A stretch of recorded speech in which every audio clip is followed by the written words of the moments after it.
আমরা সবাই চাই না যে এমন একটা বিজনেস প্ল্যান যেটার মাধ্যমে বছরে ১,০০,০০,০০০ বা তার বেশি ইনকাম করা যায়। তাহলে এটা করার জন্য সেই আইডিয়াটা কোনটা হতে পারে? আমি কি আপনাদেরকে বলে দিব? আচ্ছা, আমি আপনাদেরকে বলে দিচ্ছি। আচ্ছা, এর আগে আমরা একটা ফিলোসফি পরিবর্তন করি। আমাদের জীবনে আমরা কিভাবে হাঁটা শিখি? আ পরিবারের সাহায্যে অবশ্যই। কথা বলা কিভাবে শিখি? তাও পরিবারের সাহায্যে। ছোটবেলাতে আমরা সবকিছুই আমাদের ঘরের মানুষদেরকে, আশেপাশের মানুষদেরকেই কপি করে শিখি। কিছু, কিছু মানুষ আবার এক্সামের মধ্যে কিভাবে পাস করে তাও কপি করে। সবাই কপি করে পরীক্ষার মধ্যে, আমরা তা জানি। আমাদের জীবনেও সবকিছুই আমরা কপি করেই শিখি। দ্যাট মিনস আমাদের জীবনেও সবকিছুই আমরা কপি করেই শিখি। কিন্তু শুধুমাত্র বিজনেস আইডিয়া আমরা অরিজিনাল খুঁজি।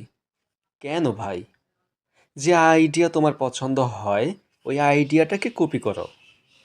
আচ্ছা বলেন, ওলা কি অরিজিনাল? এটা তো কপি, ওভার থেকে কপি করা। আরেকটা জিনিস হলো ফ্লিপকার্ট, এটা কি অরিজিনাল নাকি? এটা তো অ্যামাজন থেকে ইন্সপায়ার্ড হয়ে করা। তো যেটা পছন্দ হয় আপনি কপি করে বিজনেস শুরু করেন, সমস্যা নেই। আপনি এক্সিকিউশন আলাদা করেন।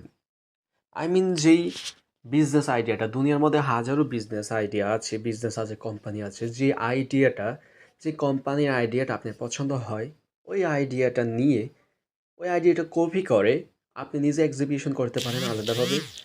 ওইটা করে আপনি নিজের মতো করে, ওই আইডিয়াটাকে আপনি কপি করে এক্সিকিউশন করে আপনার মতো শুরু করেন।